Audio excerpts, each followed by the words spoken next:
Hello, everyone, and welcome back to another episode of Northern Maple. Before we dive into today's episode, I do want to take a quick moment to thank all of my subscribers, the many new and the not so old ones. When I started this channel, I honestly didn't think I would break 30 subscribers. I am just a curious, ordinary Canadian with the experience of now, if you include today, 23 episodes, who is fed up with the government and mainstream media manipulating the truth, manipulating facts to manipulate Canadians. Here's the thing though. Inaction is action, silence is speech, and ignorance is compliance.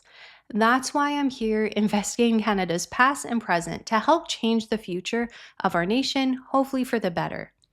And if you're new to this channel, I encourage you and invite you to go watch episode 5, where I go a little bit more in detail as to why I started this journey. And on that note, let's talk about today, where we're tackling Nova Scotia's glyphosate spraying controversy. 3,577 acres have been approved for glyphosate spraying. So hit the subscribe button, hit the like button, and let's start talking about the truth. You all know I have been wildly interested in what has been happening in Nova Scotia. Nova Scotia's Premier Tim Houston banned forest access this summer, citing wildfire risks. But when he partly lifted the ban on August 15th with no real change in the province's drought conditions, I got increasingly suspicious. If wildfires were the real concern, why hasn't Houston acted on recommendations to protect Tantallon, the area that was devastated by the 2023 wildfire? Why allow homeless encampments near forests, knowing very well their high fire risks? I've dug into Tim Houston's record, and he is not an incompetent player. So what's his game here? My research points to many correlations. Burned areas align with land ripe for residential development and mining opportunities. Coincidence? Maybe. But approving glyphosate spraying on over 3,000 drought-stricken acres raises bigger questions, especially when the government has recently announced that they will not be providing as many details on spraying sites anymore. Nova Scotians are outraged, and I have to find out why. Let's start with establishing a clear understanding of what glyphosate is, how it is used, and what risk factors are involved with its use. So, glyphosate. It is the key ingredient in herbicides like Roundup, Vigimax, and Timberline. It is a plant-killing chemical developed by Monsanto in the 1970s. It is the world's most used herbicide, found in agriculture, forestry, and even your backyard weed control. It works by blocking an enzyme that is essential to plant growth, causing them to die. In Nova Scotia, forestry companies spray it 2 to 5 years after clear cutting to kill hardwoods like maples and birches, favoring softwoods like spruce for lumber and paper. This is called conifer release, and it creates a monoculture plantation, meaning uniform, low-diversity forests. Houston's government greenlit spraying of over 3,000 acres, mostly private woodlands in Cumberland, Colchester, and Annapolis, to boost the $1.8 billion forestry industry. But at what cost to the environment? Glyphosate is a broad-spectrum herbicide, meaning it takes out almost all living organism it touches, except for those genetically modified to resist it and treated to stay dormant. This makes it effective, but also raises some big questions about its impact on the environment, which we will unpack very soon. Nova Scotia's government, under Tim Houston's leadership, approved spraying of those 3,000 acres this summer. The goal? He claims to boost the forestry industry, a key economic driver, by ensuring healthy, fast-growing softwood trees for lumber and paper. That sounds reasonable if that's all it is. Companies like J.D. Irving and ARF Enterprises argue it's efficient and necessary to keep forests productive. Okay, let's move on.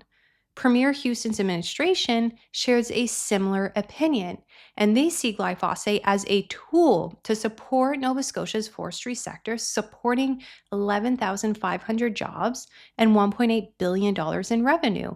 The argument is that selective spraying ensures a steady supply of commercial timber, which is more profitable than mixed forests. The government also points to Health Canada's approval, claiming glyphosate is safe when used according to strict guidelines, like maintaining a 30-meter buffer from water and spraying only in calm winds. The government also argues that managed forests reduce long-term fire risks, a problem in Nova Scotia. If the practice of glyphosate spraying is safe, my question is, why prevent the public from being aware of which sites have been approved? The Nova Scotia government no longer publishes spray site locations or detailed maps on its website.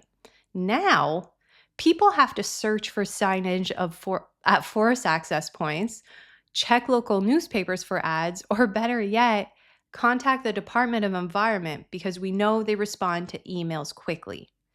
None of which are truly practical. And fun fact about the Houston administration, Houston's new communication director, Stephen Moore, was previously the executive director of Forest Nova Scotia, a group that lobbied to hide spray site locations to avoid public backlash. Again, if you have nothing to hide, if it's safe and effective, why do you need to prevent public backlash? By public backlash, do you perhaps mean public supervision to ensure you don't accidentally poison an entire water supply? Look at this news article from the Chronicle Herald.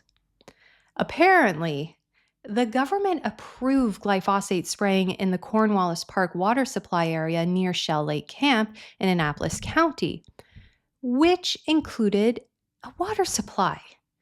Had residents not caught wind of this through the accessible website that once was, the government would have poisoned an entire water supply. So much for safe guidelines, strict guidelines being followed by Houston's administration, and now he wants the province to trust them to get it right without public oversight? I think not, sir. I think not. No wonder your constituents have no faith in your leadership or your government. It is wild. You need the public, sir. Glyphosate is controversial for many reasons. Its risks are why Nova Scotians are fighting back. Here's the breakdown. The health crisis. Bayer, which owns Monsanto, profits from glyphosate, sprayed on 90% of Canada's prairie wheat for bread and pasta and in our forests, while selling drugs like Alicopa for non-Hodgkin's lymphoma, NHL, a cancer it's linked to. NHL rates are rising with a 41% higher risk for heavy users, backed by a $2.25 billion lawsuit in 2024. It disrupts the gut microbiome, fueling IBS and celiac disease, which we're seeing spikes in countries that have high usage of it. It also crosses the blood-brain barrier. So think Alzheimer's, autism, ALS, so much damage. In Nova Scotia, a cancer patient expressed outrage, citing personal health concerns to glyphosate exposure. As for water contamination, glyphosate runoff, even with buffers, released phosphorus, feeding toxic algae blooms like Grand Lake in 2021, which killed pets and sickened people. Nova Scotia's lakes are at risk, threatening drinking water and recreation. As for environmental harm, glyphosate kills wildlife like frogs and Atlantic salmon, risking 93% of endangered species per a 2021 EPA report. It wipes out berries and plants, starving animals, and creates fire-prone plantations by favoring flammable softwoods over fire-resistant hardwoods. As for soil damage, as an antibiotic, glyphosate kills beneficial soil bacteria, degrading fertility and hurting forests and nearby farms, threatening Nova Scotia's agriculture tourism. And next, public distrust. First Nations and groups like Don't Spray Us stopped spraying at 13 sites in 2022. A 2025 federal court ruling slammed Health Canada's glyphosate approval as unreasonable, yet spraying continues, ignoring moratorium calls for Annapolis and Kings counties. Despite Health Canada's assurances, a 2025 federal court ruling called glyphosate approvals unreasonable for ignoring new studies on health environmental risks. This has fueled calls for temporary prohibition. However, nothing is changing it. Why? Why is the government so adamant about using glyphosates? So, does glyphosate help Nova Scotia or destroy its natural beauty in agriculture? Let's weigh in both sides. The case for glyphosate, it's economic. There's economic gains in the forestry companies like J.D. Irving says glyphosate ensures profitable softwood, supporting jobs and $1.8 billion in revenue. And it's efficient. Aerial spraying is cheaper and faster than manual thinning. The case against glyphosates, however, health surge. Rising non-Hodgkin's lymphoma, IBS, and neurodegenerative diseases like Alzheimer's are linked to glyphosates in wheat and forests, hitting small communities the hardest. Fire risks. Spraying creates flammable plantations, worsening the 2025's drought-driven wildfires. Unlike Quebec, which banned aerial spraying in 2001 and had no active wildfires, As of August 1st, I took a screenshot. Look at it. No fires. It is wild. What the difference is substantial. Then there's the broken trust. Hidden spray maps and ignoring court rulings fuels outrage. Quebec's thriving forestry shows alternatives work. The verdict?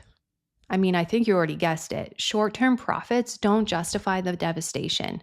Glyphosate risks Nova Scotia's forest, health, and waters, turning Acadian ecosystems into barren plantations. Ecological forestry or manual thinning could sustain jobs without the harm. How do we know this? Again, because this is what Quebec does. The province banned aerial spraying in 2001, and look at the active wildfire map I shared. Do you remember Tim Houston saying he cared about Nova Scotians' health during a press conference he held on June 12th? My question to Nova Scotians is this: does Premier Houston's actions support this claim? We have a product that has been shown to cause non-Hodgkin's lymphoma and disrupt both the gut and the blood-brain barrier, which can lead to severe neurodegenerative and neurodevelopmental conditions. That is being sold by a company who financially benefits from at least one of those medical conditions, that being non-Hodgkin's lymphoma. We have a forestry practice that devastates an entire ecosystem to make profits. Yet there are other forestry practices that are less destructive and do not introduce a destructive herbicide into the environment that could be used. We have a provincial government that is introducing policies that reflect that of a socialist nation. Climate lockdowns disguised as travel bans for the province's safety, decreasing transparency to avoid public backlash, which in turn decreases accountability. Nova Scotia's leadership is failing the province. There is no other way to say it. The Premier is clearly prioritizing financial interest above all else.